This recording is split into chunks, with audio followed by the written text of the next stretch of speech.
Hi there. Welcome to another episode of Seeking Voices of Health, Healing, and Hope. I'm your host, Dr. Monica Agrawal. As you know, I'm a preventive cardiologist with my own chronic illness. I started this podcast to bring more hope to my own life and to those around me. I hope that I'm successful in this journey. Today, I have the pleasure of interviewing Chef AJ. Chef AJ is an amazing woman. She is devoted to a plant-based diet, and she's been doing it for 45 years. She's the host of a TV series called Healthy Living with Chef AJ. She's a culinary instructor, a professional speaker. She's authored 3 books, and one of those has just had its 10th anniversary called Unprocessed, which is super exciting, and hopefully we'll talk about. In fact, is probably the first cookbook that I ever bought and loved. Chef AJ was a pastry chef at a restaurant in LA, but what's neat is that she was famous for pastries that were vegan, sugar and oil, salt, and gluten-free, which is super cool. So she used fruits and whole fruits, and it's so awesome to hear. And I love her, and she gives such great tips on her podcast and on her Facebook page. She's the creator of the Ultimate Weight Loss Program, which has helped hundreds and hundreds of people achieve health, good weight loss, improve their blood pressures, improve their cholesterols. In 2018, she was inducted into the Vegetarian Hall of Fame. But what I love most about Chef AJ is that she's kind, she's dynamic, and she's a graceful lion. AJ, it's so nice to have you on my podcast here today. Thank you. A graceful lion. I love that because astrologically I'm a ram. So well, then I'll call you a graceful ram. How's that? No, that's great. So I thought it would be fun to, just chat a little bit about some of your history, because everybody knows you as this dynamic chef who does these great cooking shows and cooking conversations and is interviewing all these great plant-based people. But I thought it would be fun to sort of start with your journey. Like, how did this happen for you? And, I started before we got online, I asked you, should I be calling you Abby or should I be calling you AJ? And you were like, no, AJ. And so maybe you can tell us a little bit AJ, about. Yeah. It's so funny because there's nothing really wrong with the name Abby. A lot of people think if you're named Abby, you're Abigail. I wasn't. What's interesting is I was actually named in Hebrew. My name when I was born was Aviva Yafa Chaya, but my parents thought that it wouldn't be right to give me an ethnic name, and there was just a lot of racial tensions in Chicago, so they changed it to Abby, and they spelled it ABBE. And what was interesting is they always mispronounced my name in school. Like they called me Abe or Abby, and it drove me crazy because they did the spelling that Abby Lane did, because my father loved Abby Lane. She was this gorgeous entertainer who was married to Xavier Cugat. So the spelling was ABBE. My middle name was Jay, and they would always call me Abe or Abby. And I didn't like that. So eventually I did change my name legally I kept it as Abby, but I added an I because I figured people would then know how to pronounce it correctly. Right. But the problem is I became obese at the age of 5, and people called me Flabby Abby. And I just, so it was like a negative neuro association to Abby. And Abby, it's Jewish. Oh God, I couldn't stand it. And they call me Flabby Abby, Gabby Abby, Shabby Abby. So it's not that I hated my name. It's a pretty name, but I just didn't like it for me. Of course. And so, I've never thought of change, but I would say to my mom, why didn't you name me something pretty like Valerie? Like I thought, oh, that's a pretty name. I'd love to be Valerie. But what happened was, when I was in my 40s, before I went to culinary school late when I was 43 years old. I was an activity director at a retirement home, and they had problems, memory problems, remembering names and stuff. And we didn't really wear name tags. It's funny because this is the one time I'm not wearing a necklace. I usually wear a necklace that has the initials AJ. And it just was somehow it was easier for the residents to remember AJ, especially because I was wearing it on a necklace. Like they didn't want us to wear like tags, like, make it official. Some places do, workplaces, this place didn't. But also what was really funny is when I would go to Jamba Juice, because this is part of my story, I was an unhealthy fat vegan for 26 years of the 45 years that I was vegan. And when I stopped having Coke Slurpees in the morning, I would have Jamba Juice or a smoothie in the morning because it was right next door to my work. And they had all these blenders running and it was really noisy. And they'd go, "What's your name?" And I'd go, "Abby." "What?" "Abby." "What?" "AJ." And then, so that was the second thing. So it kind of stuck, and it's kind of cute. AJ. It's super cute. and because my middle name was J, Abby J. But then a good thing kind of happened. So after I graduated culinary school and I kept going by AJ and now Chef AJ, when you apply for jobs, well, at least that's how it was over 20 years ago, you apply for them online first. And so by having AJ, they didn't really know if I was male or female. A lot of times I would show up on the interview and they go, "Oh, you're female," because I think a lot of industries, even though they're not allowed to say this, kind of prefer men. Even in that industry, but you get a restaurant job, or at least I got my restaurant jobs by a test interview, not so much your personality, but you just do a free day of cooking or baking in my case, and then they hire you. And so anyway, I just think Chef AJ's, I just like it. Chef AJ. No, I love it. I think it's great. I just think, it's always interesting to see how people sort of evolve. But, AJ, how do you think you were a 5-year-old chubby kid? Like, how do you think that started? Tell me about what it was like to grow up. Yeah, well, you know what? I learned that obesity, there's a big genetic component. And, my mother was would be considered today morbidly obese. I don't know what she weighed, because her license said 160, and there's no way she could have weighed 160, because that's kind of what I weighed most of my adult life, or even since the age of 11. I'm 5'10" on my driver's license. That's funny.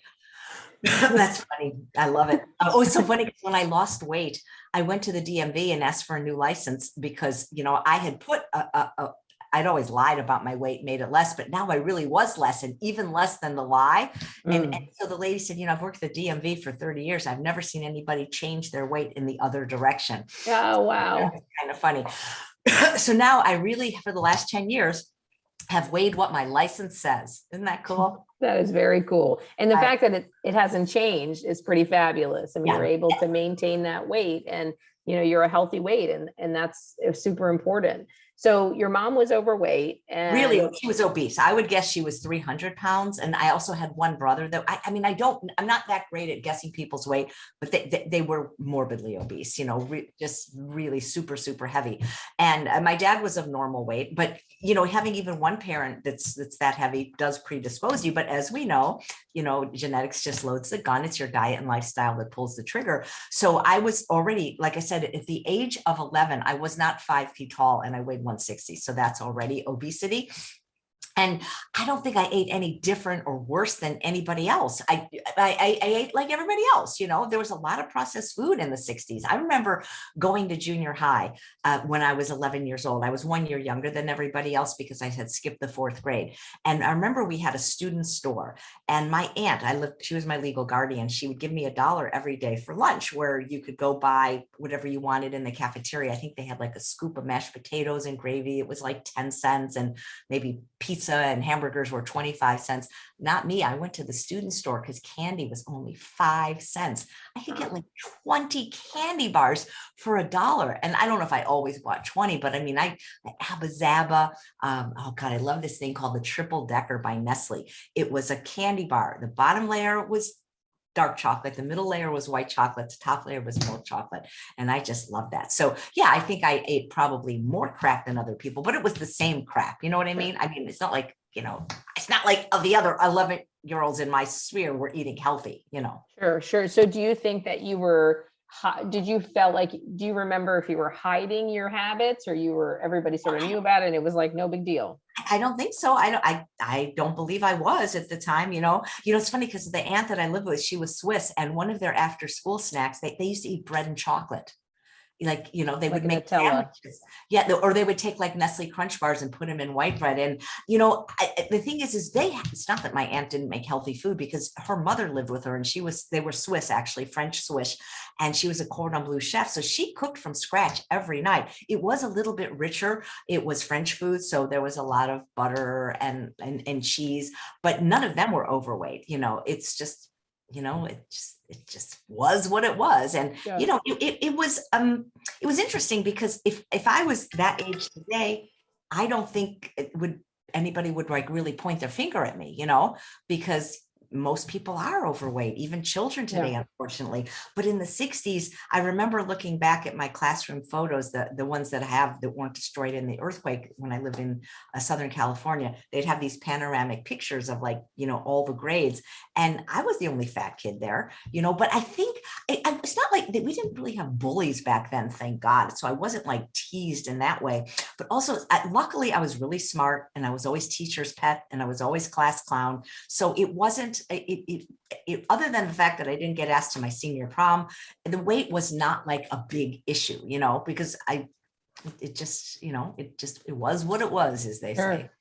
So just for people listening, it's really a worthwhile exercise to check your body mass index. So that's your height weight ratio. And it is true that it is imperfect because there are many people that are thin in the bone and have very little muscle mass, and then they'll have a central paunch, which is also puts you at risk for heart disease, and other risk factors and other things like high blood pressure. But it is a good worthwhile exercise because I think people have forgotten what normal weight looks like. And even as doctors, I've had many of my colleagues say, oh, they're normal weight. And then when you look at their body mass index, they're clearly in the overweight range. And if your body mass index is greater than 25, that's considered overweight. And in fact, in Asians, there's a lot of push to move that body mass index of overweight to closer to 23, interestingly, because we are at higher risk for heart disease and and other illnesses at a smaller weight or a smaller body mass index.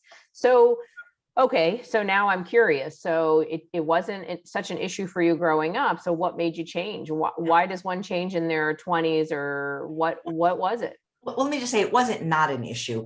It just wasn't like something that I had to deal with every day where like people were shaming me. You know what I'm saying? Yeah. Because when I think back, there were hurtful things that happened. Like I remember, and I write about this in my book, The Secrets to Ultimate Weight Loss.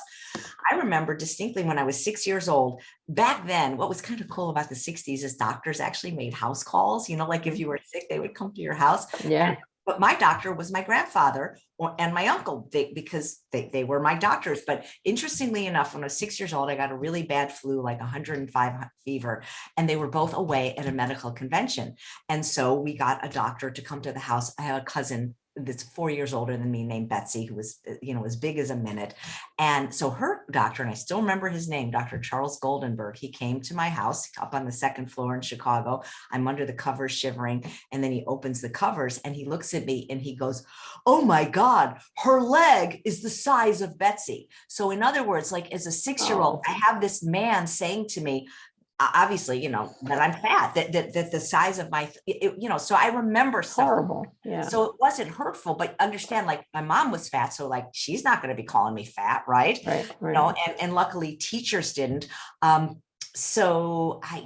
there were sort of moments in your life that you remember vividly, like the Flabby Abbey and that moment with the doctor that I'm sure stuck with you. Right.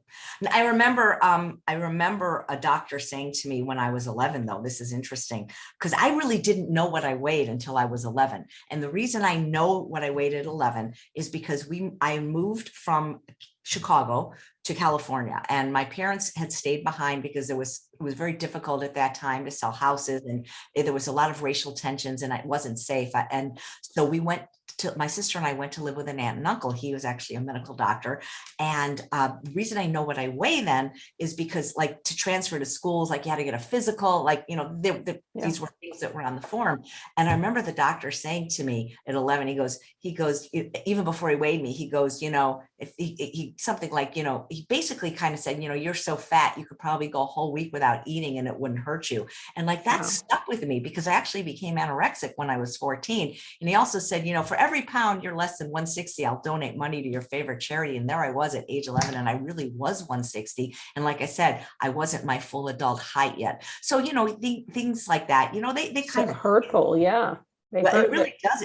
I think it did kind of plant the seeds to the eating disorder. And I had two older brothers, and, brothers are brothers, and their personalities are their personalities. But I do remember them saying, like, they didn't like call me fat every second, but they basically kind of warned me. And they said, guys won't go out with fat girls. And that kind of was true back then. I mean, now there's more heavy people than lean people, but I know that to be true because I didn't get a date in, in my Yeah. teen 20s. I mean, and so anyway, yeah, I mean, it wasn't fun. I remember there's a pediatrician named Dr. Jay Gordon. He's like a celebrity pediatrician. And he used to say, a fat kid never has a good day at school. And in a way, it's kind of true, Yeah. Yeah. I mean, I'm sure. And I'm sure that weighed heavily on you. And I'm sure it was part of that anorexia experience at 14. So when you how did you go through that, or what was that experience like? And how did you prevent yourself from,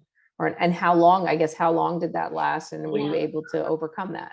Yeah, well, I think I was, because I mean, this, I don't know for sure. I'm not a doctor, but it seems like anorexia, you cannot maintain forever because something's going to happen at some point. You're going to either get sick or you're going to die. So, I mean, it had for about 5 years, I would say. And then I remember finally, God, this is like, could write a book on this.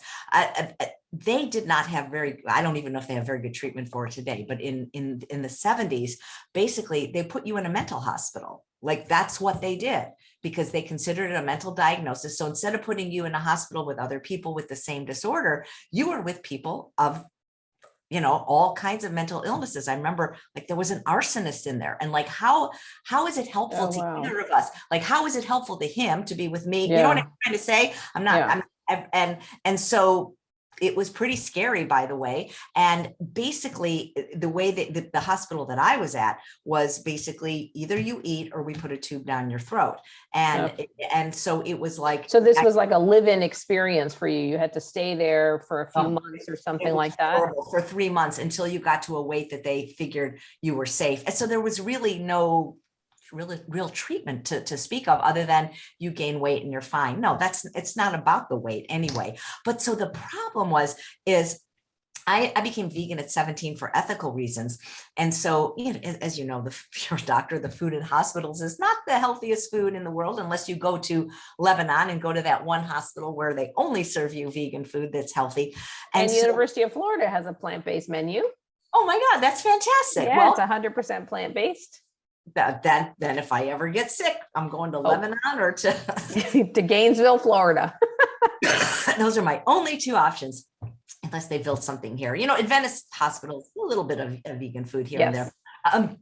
So, I just ate I remember they'd have a break room. Like, I mean, they didn't withhold food from you with an eating disorder. If anything, they wanted you to eat. And I remember they had a room where food was available 24 hours a day, because different people had different conditions and hunger levels. And they always had Entenmann's cookies. Entenmann's, I don't even know if they still, but I remember that brand. It was a delicious brand of cookie. They had one called Rocky Road. And so basically I just ate cookies. Yeah. And you pulled up your weight so you could get out. The only problem was I was so hungry from really not eating for 5 years that once I started eating again, I couldn't stop. And then the anorexia turned to bulimia, which, that's, I don't want to say it's worse than anorexia, but in some ways it was worse for me because with anorexia, you just don't eat. So you just lay around, you don't have any energy, but it takes less effort. But bulimia is like a full-time job with the binging and the purging and I don't wish an eating disorder on anybody. They're both bad. So yeah, but I'm just so happy to have not had discordant eating for a really long time now. I would say over, 45 years now. And it's amazing. How did you do it? How did you shift to becoming this plant-based? Like, how did you sort of get it? I mean, because if we're 40 years ago, it's not like plant-based nutrition was a thing. I mean, it was sort of it was pretty novel. It wasn't so popular as today. I mean, who were your mentors? Who were the people who guided you? And how did you come up with this idea of like, hey, I'm just going to go vegan and eat healthier and eat whole foods? Oh yeah, gosh. Well, I didn't eat healthier as a vegan for 26 years. Just so you know, to be very clear, I became vegan for ethical reasons solely on September 1st, 1977.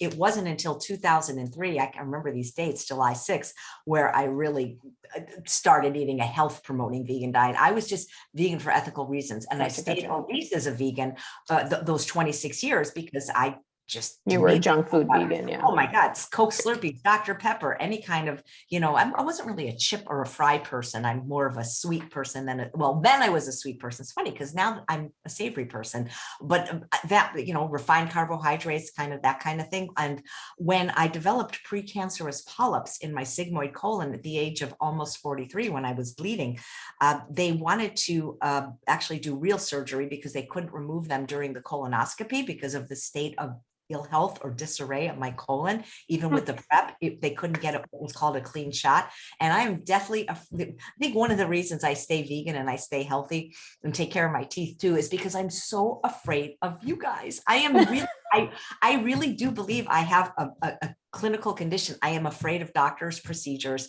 It's not that I can never go, but it's like on the list of things to do.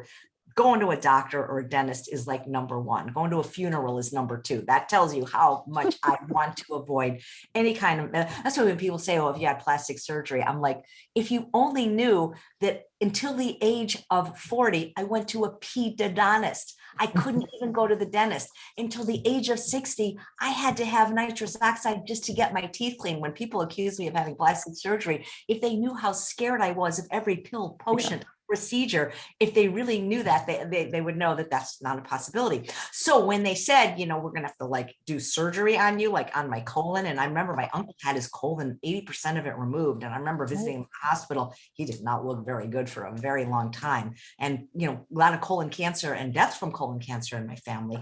And it was then that I went to a place. I had probably, if I had internet back then, I might have Googled this and could have ended up earlier at the True North Health Center, but instead I ended up at a pretty cool place in Lemon Grove, California, near San Diego, called the Optimum Health Institute. And they serve vegan food there. They don't even necessarily call it vegan food, but it's a place that people go for healing. And they have one in Austin, Texas, too. And I had learned there for the first time, even though my family was all doctors, my brothers, cousins, aunts, uncles, grandfather, they're all doctors, but nobody ever talked about food as medicine or nutrition.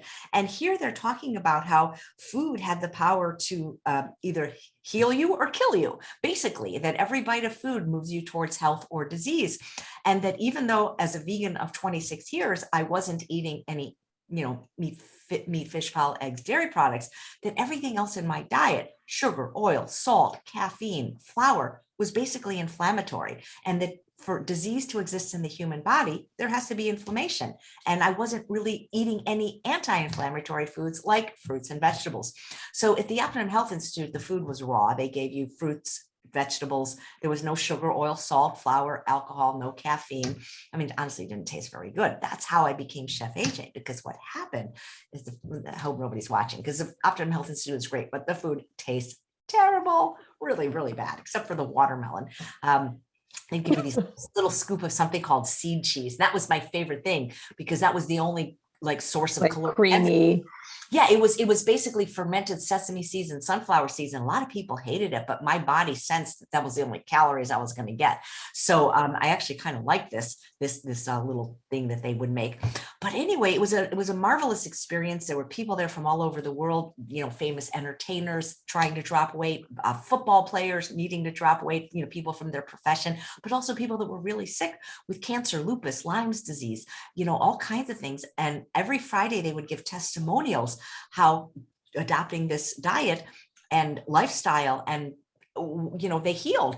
And there were other things other than just the food. They really believed in, body, mind, spirit. It wasn't just the food. So it was really cool to see all these people getting well. And I thought, well, I don't really have cancer yet. They told me I had pre-cancer. And I said, if these people with more serious diseases are eating this food and thinking the way they say to think, because they think that that's the whole person, not just the food, but the food is a very critical piece, then I should be able to, get rid of these polyps. And I would do these visualizations where my husband loves the game Pac-Man. We actually have a Pac-Man machine. And I'm obsessed with Miss Pac-Man. Oh my God. Yeah, that's his favorite, I think, but we couldn't find the machine. So I would visualize the little yellow guys, just going in my colon, eating all the polyps. That would be my little visualization. That's great. Yeah. So that's actually a great way to do things. Yeah. So I, within 6 months, I went back to the gastroenterologist and had another actually it was a sigmoidoscopy because they wouldn't even do a colonoscopy.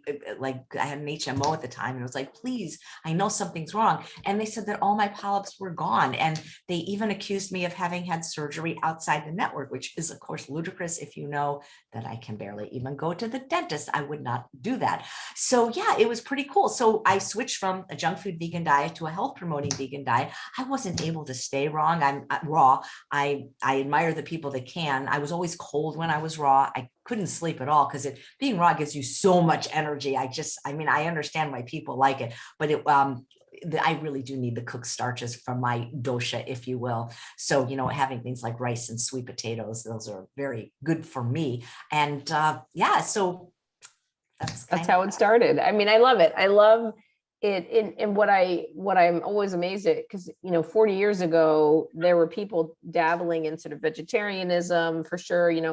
A lot of the East meets West, kind of stuff where people from other countries were eating. But I grew up where people thought I was super weird as a vegetarian. So my mother and father I'm Indian, and my parents are Indian, and obviously, and we grew up vegetarian, and so, well, partially. So they grew up vegetarian and have been vegetarian their whole lives. But when I was young, they actually, because we were in America, they said, look, you have to assimilate into the American culture, and so you need to learn to eat meat. And we were like, this is gross. So they took us to McDonald's because that was where they didn't know what to do. They didn't know where to take us. So they took us to McDonald's. But it was super weird to say, oh, your parents are vegetarian or they don't eat meat. Like, how do you know? In fact, even just a couple of weeks ago, somebody told my 13-year-old daughter in her school, they said, you don't eat meat. Like, why don't you eat animals? Why do you think animals are here if they weren't for us to eat?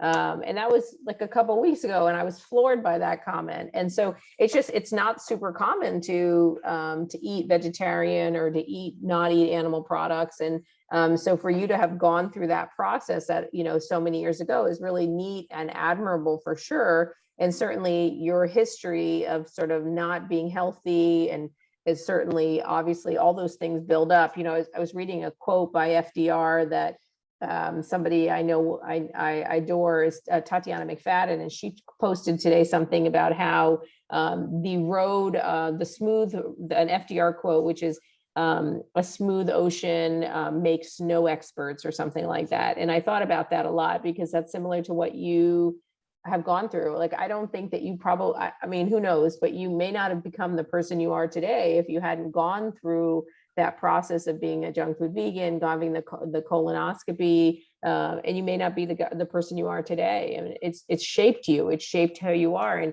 probably shaped how you talk to people. And I wonder, speaking of that, you work with a lot of people. They talk to you for consultations, and a lot of them are overweight, and they're trying to work with you to lose weight. What are the common things that they say to you that they struggle with? Is it the same as you? What are the things that you have noticed? It's interesting, Dr. Agrawal, that it's not yes, there are some people that we have similarities that had similar childhoods, but for the most part, at least the people that have been contacting me the last 10 years, their two biggest problems, their struggles with being able to lose weight and keep it off, are not the two that I had, which is why in some ways I'm unrelatable. So the number one struggle I see for people is the environment. And that's why I'm known for saying, if it's in your house, it's in your mouth.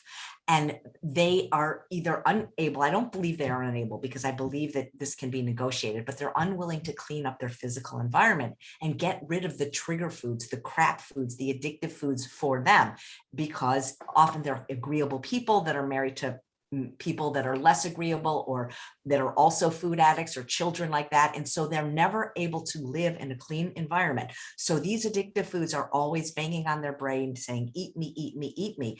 And because I was very lucky that when I first discovered there was a thing called food addiction and had treatment for it and told my husband, I said, look, you can't have nuts and chips in the house anymore because these are trigger foods for me. He goes, oh, well, I'll just hide them. Well, at the time we lived in a 1,000 square foot apartment. it was pretty easy. There's no hiding. There's no hiding. And so he's a very caring person. He goes, okay, well, because it's not like I said, you can't ever eat these foods. It's just like if you're an alcoholic, you know, I mean, you can say it, but you probably wouldn't say you can never drink alcohol, but you ask the family for support and say, look, I need you for my recovery to not have alcohol in the house. So he said, okay, I'll just take these to work.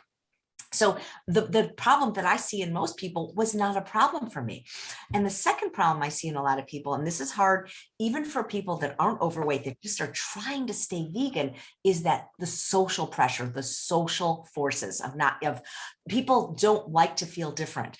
And oftentimes when people become vegan, or this also happens when people lose weight, those that are not vegan and that are still overweight, I guess they feel maybe like a loss of status or something, because I think on some level, people have to know it's really not right to eat animals. I mean, you may enjoy them, but how could it be right to kill sentient beings for your own pleasure? I mean, if you were like on a deserted island or something, I can understand, but nowadays you can get everything you need in a better and more utilizable form from a plant exclusive diet than from one based in meat.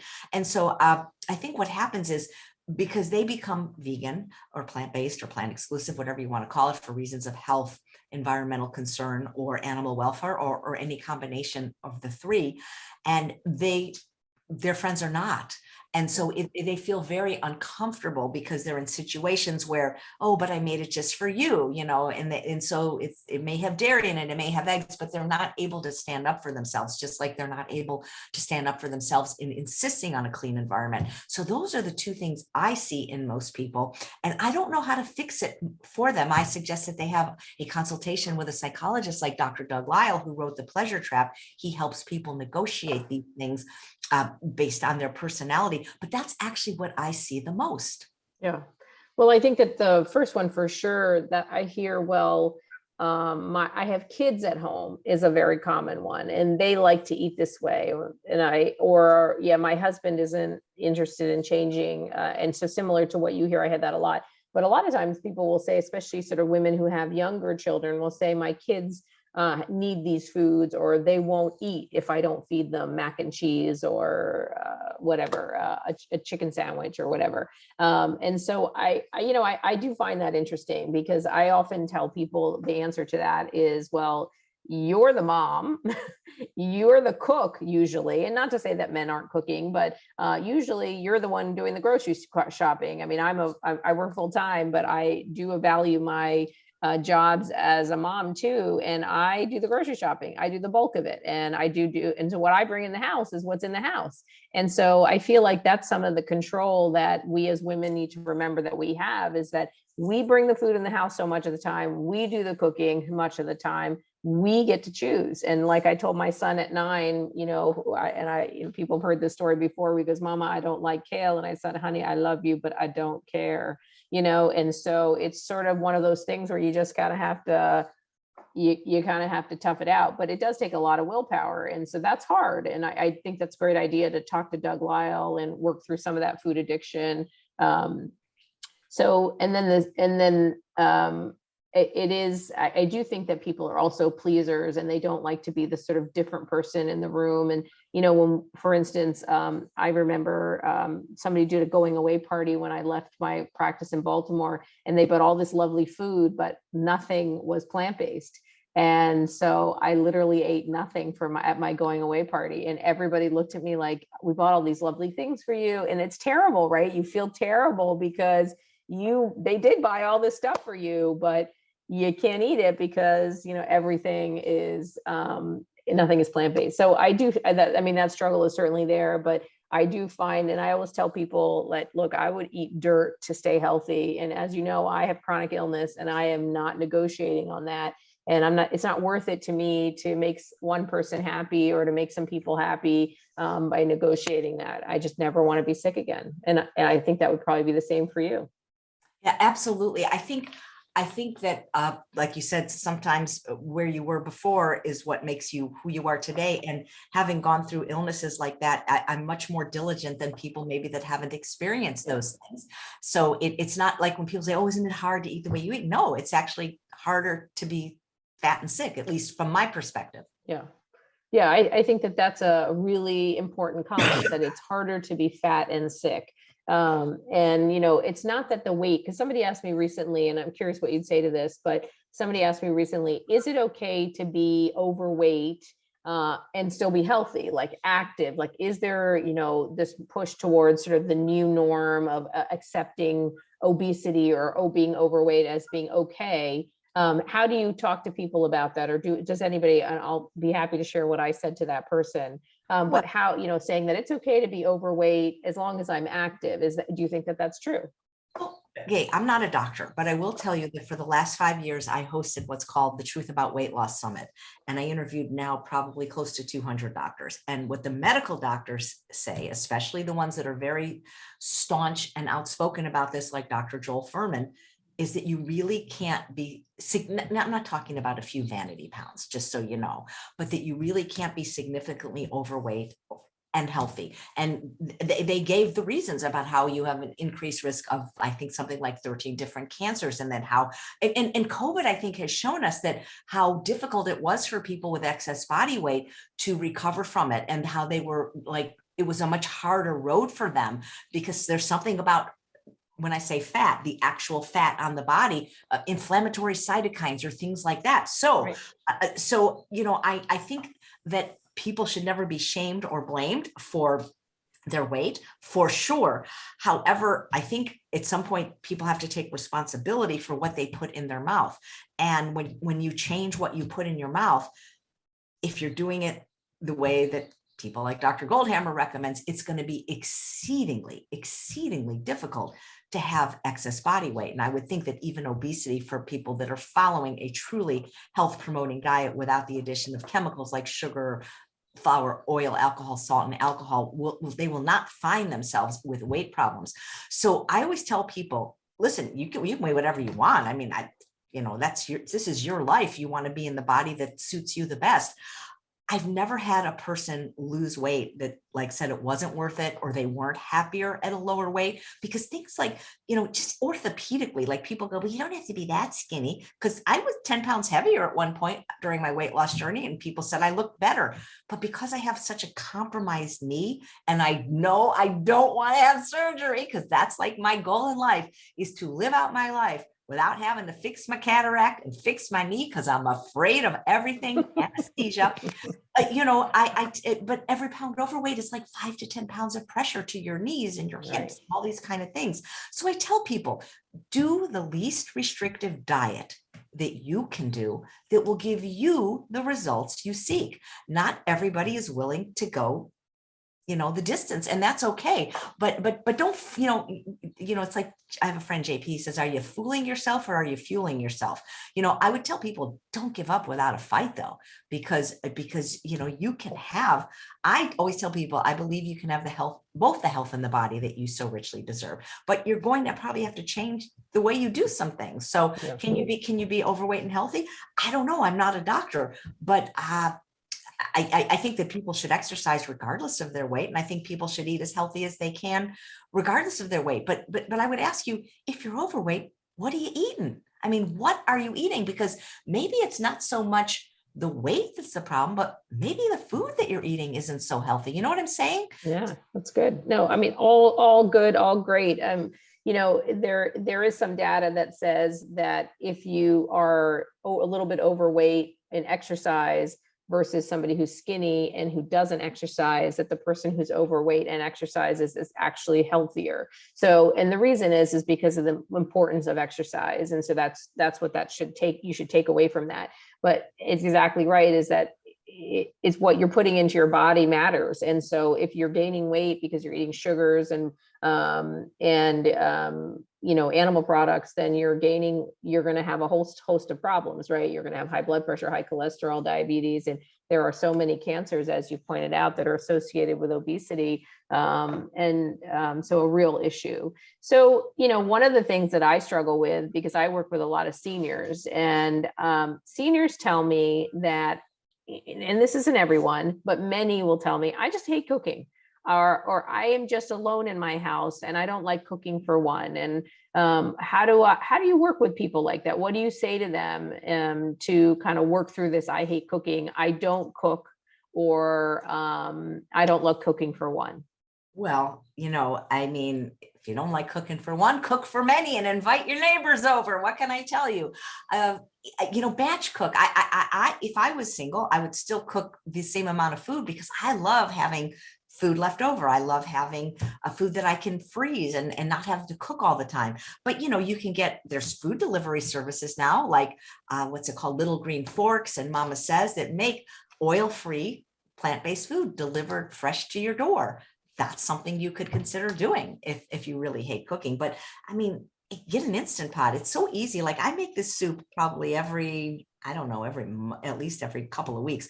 It's a cauliflower bisque. It's like the most delicious soup. And I put in a whole head of cauliflower, a whole huge can of yam that probably weighs about 2 pounds, a big old onion the size of a softball, some garlic, the water, the spices. And I just cook it for 12 minutes in the Instant Pot. It's like so easy. And then I take a little immersion blender. So it's not that hard. The thing is if you hate cooking, then you're going to have to eat somebody else's food, and you're going to have to realize that there's consequences. So what can I tell you? Get somebody to cook for you. Yeah. So I think those are super good points. So, sometimes, what would you say, and I'm curious what you'd say to this is like, what would you say would be some quick, like, I love the Instapot. I mean, it's changed my life because I used to, my mom has one of those, I always say that little Indian style one where the pop, pop, pop, pop, pop, pop, pop, and I'm always freaking out that thing's going to shoot off and go somewhere. So the Instapot has really changed my life. Interestingly, my mom's like, why would I need that? I don't need an Instapot. I have us, and so by the way, my mom doesn't have an accent, but I always put one on her for some reason when I describe her. So go figure. But so I do think the Instapot is like a life changer, and you can make oatmeal in there. You can slow cook in there. You can saute in there. I mean, there's such everything you can do in that thing. It's really a life changer. And that between that and the Vitamix, I mean, those are two super important things, and you can live in and they're small pots. And I always tell people that there's the small 4-quart Instapot, which is super small and good for cooking for one, and freezing is a great plan. And who doesn't? I don't know. I love pulling something out of the fridge the next day because I'm hungry and it's all there. What are some quick eats that you think people should just have on hand for somebody who doesn't like cooking? Right. Well, okay. So here's a recipe, and it's not even really a recipe, but even if you don't like cooking, I would assume you have a microwave and would be able to microwave a potato or sweet potato. I would hope that is in your repertoire. If it isn't, you can go to Wendy's and get one. So hopefully you have some products in your pantry like canned beans, which come in all different flavors: garbanzo, pinto, kidney, cannellini, black. Salt-free even. So maybe you have a can of beans, and maybe you have a store near you where you get some frozen corn. Fire roasted is even more tasty. So one of my husband's favorite meals, which he can make all by himself, is you take a potato or a sweet potato, as big or as small as you want. You cook it. If you prefer to bake it or roast it, go ahead, but microwave is fine. Yeah, you could just fork it, and you remember to fork it and then throw it in the microwave, right? Yeah, like 6 to 10 minutes, depending on the size. And then you take the bean of your choice and some frozen corn, and you heat it up and you stuff it in that potato, and then you put on salsa. Salsa is delicious. It comes in so many flavors. I love like the ones called pasilla is my favorite. I love that it's this dark brown salsa. But if you go to Gallo, you can put on jalapeno peppers if you like avocado or guacamole. It's called a stuffed potato meal. And I've actually made potato bars when I've had company. And you would think, like, I'm a chef, like, why not cook something? Because people love customizing their food, and it's really fun. You put olives on, put salami, whatever you want, stuff it in potato. It's hearty, it's filling. Can you do those beans, the beans in the microwave? I've never done that before. Well, if it's canned beans, yes. If it's not from scratch, but if you have canned beans, you're just heating them up, and it's delicious. People love to customize. Yeah, so I love that. So that's super easy, right? So take a potato, fork it, put it in the microwave, put some corn, frozen corn, get a can of beans, open the can and microwave it and put it all in. And I know that it seems like to people who may be like, oh, come on, like you're a chef, exactly. Or, and I love to cook too, but there's so many people, I will tell you, that really, I must hear that comment about, I don't like to cook, or I don't want to cook, or I'm just not going to turn the oven on or stove on. I'm just not going to do it. Or I don't like cooking for one. That is probably at least 2 or 3 times a day.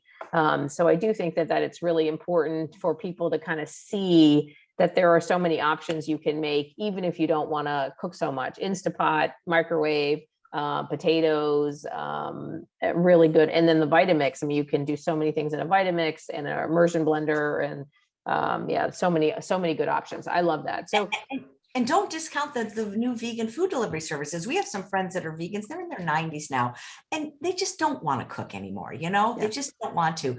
And but they can put a salad together or things like that. So they order just the entrees from Little Green Forks, and they'll get tamale pie or they'll get lasagna, and they can make a salad with it or a vegetable, and that works for them. Yeah, and that's a good point. And a lot of those meal delivery people say they're expensive.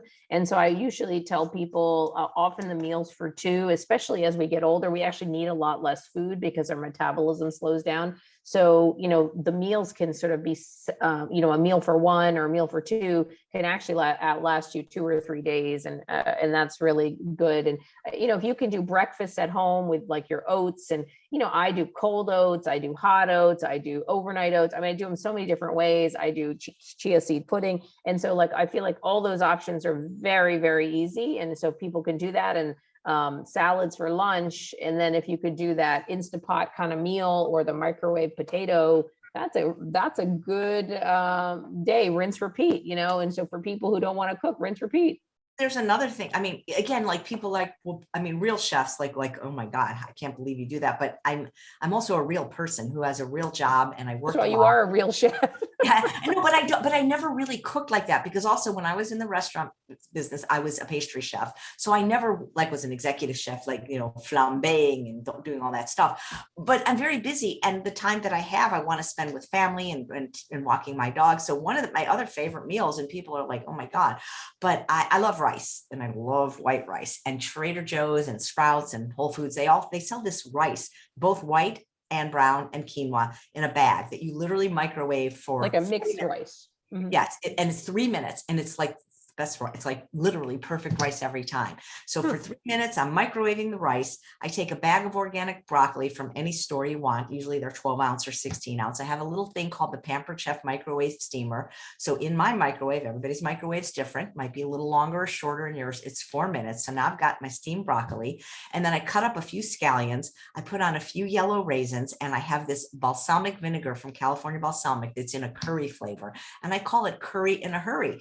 And I'm never disappointed by it because it's so flavorful. And it literally took me 7 minutes. Well, it didn't even take me 7 minutes. It took the microwave 7 minutes. I really didn't have to do anything but cut open 2 bags. I mean, come on. So good. Yeah, it's so good. And I think a couple of important points is like California Balsamic, Napa Valley Naturals. They do very, very nice.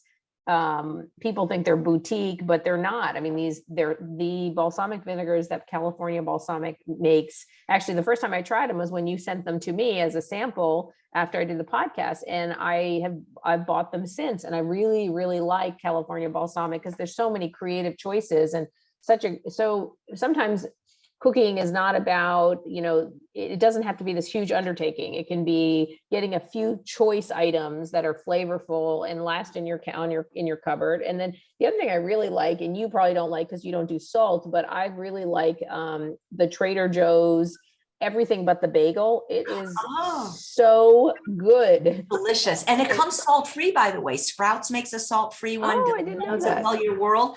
Yeah. And you can make your own, but it does come salt-free. And so good. And I was going to say, I don't know if you heard about this, but I'm going to send you an email for people that love salt but can't give it up 100%. They have something now called green salt that is made out of sea asparagus. So it tastes exactly like salt, except it's green, and it has something like 50 or 75% less sodium. I got to get you a sample of that. Yeah, that sounds interesting. I'd love to try it. So my kids, my whole family loves that everything but the salt thing because of the sesame seeds, and we all love to eat sesame seeds, and sesame seeds are good, high in calcium too. So I really like that. So AJ, you're fabulous. You are really neat and fun, and I've always enjoyed seeing you and chatting with you. I don't know if you remember this, but I think the first time I met you was in Baltimore, where you came to speak at one of my events with Sharon McRae. I do remember. I think it was at a hospital. It was at Mercy Hospital in Baltimore. Yeah, I totally remember you. Yeah. So that's how, my journey started back then, which is about around the time probably I had gotten sick. So, my journey had started when I got sick, and so into plant-based nutrition. And so I do find it interesting. And sometimes I consider, do people only really change when they get sick? And is that the motive we all need? Unfortunately, so much of the time it is. And I do wonder and consider, and I would love to talk to Doug about it at some point, is there, like, how do you motivate people who don't have illness? Because they're like, yeah, I got it, I'm okay. I was just talking to a cardiologist today, for instance, whose lipids are not well controlled. And he's like, yeah, I live in a state of denial. And he just kind of goes through life, and denial's the way he goes. And I think a lot of us do. We like to live in denial. Why check? If we don't check, we don't actually have that problem. Yeah, I think this is Dr. Doug Lyle, even Dr. Alan Goldhammer could speak to this, because I think that most people only change when the pain associated with change is less than the pain of staying the same. Yeah. And so, like, I had a brother who was #1 in his graduating class at Princeton. He was a medical doctor. He was morbidly obese. He got diabetes. The diabetes led to heart disease, which led to pancreatic cancer, and he died young. And the thing is, but the thing is like, he would buy my book for his friends, and he'd say, look, I know you're right, I just can't do it. And so I think for some people, the addiction is so strong that even when they want to do it, it's so hard for people to do. Now, there's a few people, and Dr. Goldhammer is one of them. My husband's one of them, where, like, they get this information, they go, well, this makes sense, I'm just going to change. But they're not food addicts, and they're not agreeable people where their whole identity is based on, being in a social circle of people doing things. I think it's a complicated thing, but unfortunately, I don't think people change until it's almost too late for them. I think pain is really the motivator for a lot of people to not only change. I mean, I know it was for me. I mean, I didn't like being fat, but it wasn't really until, like, I heard the C word that it was like, whoa, okay. Yeah. It's not just about, see, that's what I worry about, the person, that says, well, is it okay if I stay overweight, if I exercise? I mean, maybe it is, but we can't look into a crystal ball what your future was. And for me, it wasn't until that I got a diagnosis of, like, hey, if we don't remove these polyps, you're going to have cancer, that it was like, okay, well, then I better. And then I was 43 at the time. Some people, when you have a car, they give you like a warranty, and it's of a certain amount of years or a certain amount of miles. Well, our bodies don't really come with a warranty, or in a way they do, but it's just that we all don't know. We don't know what it is. There are people that unfortunately get very serious diseases as children, cancer and leukemia. There are people that live into their hundreds and drink and smoke. The thing is, when your warranty's up, it's up. Yeah. And so you can wait until that happens and just hope that you're going to be able to reverse the disease, or you can do something about it now. Most people don't. It's sort of like the environment. People are basically waiting till the earth is on fire and it's too late. It's like, I don't know if they don't acknowledge it. I don't understand human behavior, but I do see that most people don't come to me like, oh, you know what? I just gained 10 pounds. I'd like to get a control. They go, you know what? I just put 100 pounds on. And it's like, why didn't you come back? Why didn't you come to me when it was 10? It would have been so much easier. It's complicated. And the people that deal in the area of behavioral change, God bless them. It's not what I do, because I think it's very hard to motivate people. Because motivation doesn't last, but habits do. And so instead of trying to motivate you, I like to teach people to create habits like batch cooking that are going to sustain them, whether they feel like doing this or not. Yeah, I think that's super good advice. I think I always tell people, why wait till you get sick? Or, like, if there is something that you could do that could prevent you from being a sick person, like not getting high blood pressure, high cholesterol, or heart disease. I mean, we did stents on a 29-year-old man the other day who had a heart attack, massive heart attack, 29. Only risk factor was being overweight. He was obese. It was his only risk factor. His blood pressure was actually great. And that was his risk factor, 29 years old, massive heart attack. And so he lived, but, to be that young. And so I think that, I do think that it's just sort of remembering, like, why would you want to go through that? Why would you want to go through any illness at all? And I think that the key is to talk to kids and young people and to remind them that there's so much we can do to keep ourselves healthy and have energy and play better sports. And so some of the stuff at work I do now actually is working with children because of that. So, AJ, you're fabulous. I've kept you so long. Thank you so much. I know it is fun. I actually find the conversation, about food addiction and how people change fascinating. And I appreciate you addressing and commenting on cooking, because it's so natural for you and for me, but there's so many people it's just not so natural for. They hate it. And I found a new thing actually that you might like. I don't know if you like, but for somebody like me, because somebody said to me the other day, my friend of mine, she says, well, how do you know what to cook on a daily basis? Like when you go to the grocery store. And I said, well, what do you mean? Like, I just go to the grocery store, I pick up a bunch of all the greens I want, and I kind of figure it out as I go. And it was such a ridiculous comment on my part where she said, well, why don't you meal plan a little bit? Like, well, I do meal plan, but sometimes admittedly, I'll go to the grocery store 3 times in a day because I hadn't really thought about something, which is totally inefficient. So I bought this app it's a free app. It's called Anylist, and you can download recipes, and then it imports, and this is why you might like it. It imports the grocery list into your app. I mean, it's incredible. So if you say, oh, I really like this recipe, you can import it into your grocery list, and then there it is. And you go to the grocery store, and everybody in the family uses the same list. So what's it called? I have to get that. Sounds yes. It's called Anylist, Anylist. It was free.